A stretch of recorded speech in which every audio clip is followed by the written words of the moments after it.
अगर भगवान तुमसे इंतजार करवा रहे हैं तो तैयार रहना। वो उससे कई ज्यादा देने वाले हैं जितना तुमने मांगा है। जिस तरह लोग मुर्दे इंसान को कंधा देना पुण्य समझते हैं, काश इस तरह जिंदा इंसान को सहारा देना पुण्य समझने लगे तो जिंदगी आसान हो जाएगी। मत सोच इतना जिंदगी के बारे में। जिसने जिंदगी दी है उसने भी तो कुछ सोचा होगा। बेवजह ही नहीं होती लोगों से मुलाकात, किसी से सबक मिलता है तो किसी से ज्ञान। श्री कृष्ण कहते हैं, किसी को दुख देकर मुझसे अपने सुख की इच्छा मत करना। अगर तुम किसी को एक पल का भी सुख देते हो तो अपने दुखों की चिंता कभी मत करना। जब दर्द और कड़वी बोली दोनों सहन होने लगे तो समझ लेना जीना आ गया है। कौन क्या कर रहा है, कैसे कर रहा है, क्यों कर रहा है, इन सब से आप जितना दूर रहेंगे उतना ही खुश रहेंगे। हंसते रहो तो दुनिया साथ है, वरना आंसुओं को तो आंखों में भी जगह नहीं मिलती। जीवन में जो होता है वह किसी वजह से होता है, या तो वह आपको कुछ बना कर जाता है या फिर कुछ सिखा कर। घटना पिसना और अंतिम समय तक निचोड़े जाना गन्ने से बेहतर कौन जानता है कि मीठा होने का नुकसान कितना होता है। जब कोई दिल दुखाए तो सबसे बेहतर है कि तुम चुप हो जाए, क्योंकि जिन्हें हम जवाब नहीं देते उन्हें फिर वक्त जवाब देता है। अंधे बहरे गूंगे बनकर अपने लक्ष्य पर ध्यान देते रहो। यहाँ इतने खाली लोग हैं कि ना खुद कुछ करेंगे और ना करने वाले को कुछ करने देंगे, और उनका मनोबल भी तोड़ देंगे। लोग जरा सी बात पर आपको छोड़ देते हैं और भगवान जरा सी प्रार्थना से आपको थाम लेते हैं। कर्मों से डरिए, ईश्वर तो माफ कर देता है मगर कर्म नहीं। यह अटल सत्य है कि जैसे बछड़ा 100 गायों में अपनी माँ को ढूंढ ही लेता है, उसी प्रकार कर्म अपने कर्ता को आज नहीं तो कल ढूंढ ही लेता है। नियत साफ और मकसद सही हो तो यकीनन किसी न किसी रूप में ईश्वर आपकी मदद करते हैं। जिंदगी में जितना शांत रहोगे अपने आप को उतना ही मजबूत पाओगे, क्योंकि लोहा ठंडा होने पर मजबूत होता है। और गरीब रहोगे तो कोई ध्यान नहीं देता।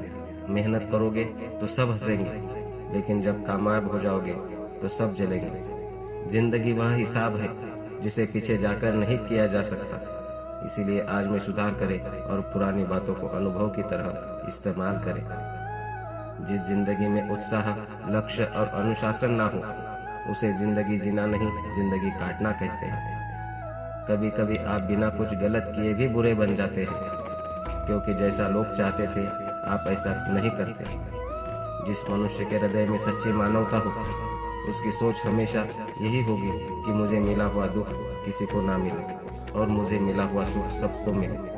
मैंने कर भी देख लिया और रोकर भी देख लिया, किसी को पाकर किसी को खोकर भी देख लिया।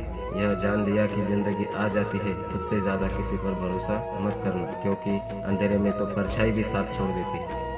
अगर कोई आपका सच्चा प्यार करता है तो आप उस समय जरूर देगा, आपकी हर स्थिति में साथ देगा, हमेशा आपके लिए समर्पित है, क्योंकि सच्चा प्यार एक दूसरे की खुशियां चाहेगा, आंखों में पानी नहीं। लोहे को कोई कष्ट नहीं कर सकता, बस उसका जंग उसे नष्ट कर सकता है। इसी तरह आदमी को कोई और नहीं बल्कि उसकी सोच ही नष्ट कर सकती है। इसीलिए सोच अच्छी रखो, फल अच्छा ही होगा।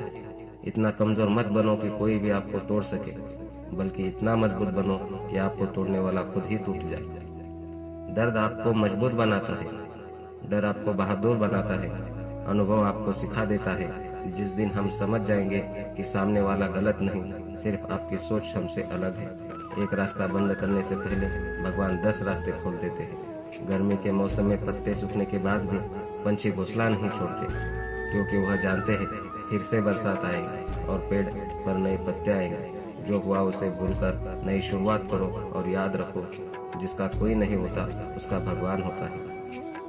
मतलब से जुड़े रिश्ते मतलब तक साथ देते हैं, लेकिन दिल से जुड़े रिश्ते आखिरी सांस तक हाथ निभाते हैं। अच्छा काम करते रहो, चाहे कोई सम्मान करे या ना करे, क्योंकि सूर्योदय तभी होता है जब करोड़ों लोग सोए रहते हैं। दुनिया में हर एक काम आसान है, केवल अंदर से आवाज आनी चाहिए। हमेशा मेहनत और उस परमात्मा पर विश्वास रखना। इस सफलता का सूत्र, जीवन में सबसे बड़ी गलती वह है जिस गलती से हम कुछ सीख नहीं पाते। जो व्यक्ति अपने मन को काबू में कर सकता है वह जिंदगी में कुछ भी कर सकता है। इंसान की अच्छाइयों पर सब खामोश रहते हैं, लेकिन चर्चा अगर बुराई पर हो तो गूंगे भी बोल पड़ते हैं। श्री कृष्ण कहते हैं, तुम्हारे बीते हुए कल को तो मैं ठीक नहीं कर सकता, क्योंकि तुम वर्तमान में अगर अच्छा कर्म करोगे तो मैं तुम्हारा आने वाला कल जरूर उजागर करूँगा। झूठी बातों पर लोग आपकी वाहवाही करेंगे, वही लोग आपको तबाह करेंगे। बुरे से बुरा क्या ही होगा हम तो हमेशा ही सोच लेते हैं, मगर अच्छे से अच्छा क्या होगा यह हम कभी नहीं सोचते। जो ईश्वर रात को पेड़ पर बैठे पक्षियों को भी गिरने नहीं देता, तो सोचो वह तुम्हें अकेला और बेसहारा कैसे छोड़ सकता है। आज के ज़माने में कोई अपना नहीं होता, सिर्फ लोग तब तक साथ देते हैं जब तक उनका स्वार्थ होता है। अगर कोई अकेला है तो इसका मतलब यह नहीं है कि उसे कोई पसंद नहीं करता, बल्कि वह अकेला इसलिए है क्योंकि उसने दुनिया की औकात जान लिए। एक बार एक राजा और उसका मंत्री तलवार को साफ कर रहे थे। तलवार को साफ करते समय अचानक राजा के पैर पर तलवार गिर जाती है और राजा की पैर की उंगलियां कट जाती है। उस राजा को उंगली कटने के कारण बहुत ही तकलीफ हो रही थी, बहुत ही दर्द हो रहा था, लेकिन उसका मंत्री कहता है, शांत रहिए महाराज, जो कुछ भी होता है अच्छे के लिए होता है। राजा को यह बात सुनकर गुस्सा आ जाता है। वह मंत्री से कहता है कि मेरी उंगली टूट गई और तुम कह रहे हो अच्छे के लिए हुआ। वह मंत्री राजा समझाने की कोशिश करता है, पर वह नहीं मानता और बिना सुने गुस्से के कारण मंत्री को काल कोठरी में बंद करने का आदेश देता है। पर मंत्री को इस बात पर कोई दुख नहीं था, क्योंकि उसका भी यही कहना था कि जो होता है अच्छे के लिए होता है। वह अपनी खुशी से ही अपने आप को सैनिक के हवाले कर देता है। राजा इस बात को सुनकर चौंक जाता है, सोचता है कि मेरे मंत्री कितना मूर्ख था। उसे लग रहा था कि मैंने अच्छाई के लिए कैद कर दिया। इस घटना के 3 महीने बीत जाते हैं। एक दिन राजा अपने सैनिकों को लेकर शिकार करने के लिए जंगल में जाता है। राजा को एक हिरन दिखता है। हिरन का पीछा करते करते राजा घने जंगलों में चला जाता है, उनको पकड़ नहीं पाता और जंगलों में खो जाता है। वह बाहर आने के लिए रास्ता ढूंढता है, लेकिन रास्ता नहीं मिलता। तभी कुछ आदिवासी लोग उसे घेर लेते हैं। उन लोगों को पता नहीं था कि वह राजा है।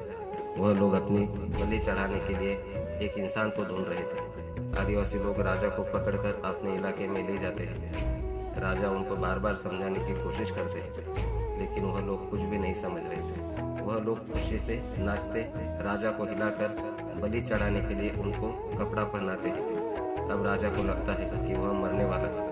जब आदिवासी लोगों का मुखिया राजा को मारने जाता है, तब देखता है कि राजा की पैर की उंगली कट चुकी है। इसको देखकर उसका मुखिया कहता है कि इस इंसान की बलि नहीं दी जा सकती, क्योंकि इंसान पूरा नहीं है। अगर ऐसे इंसान के पहले कटा हुआ है, फिर लोग राजा को छोड़ देते हैं। खुशी खुशी अपने महल चला जाता है और सोचता है, अगर मेरी उंगली उस दिन ना कटी होती तो आज मेरी मौत हो जाती। इसका मतलब मंत्री सही कह रहा था, जो कुछ होता है अच्छे के लिए होता है।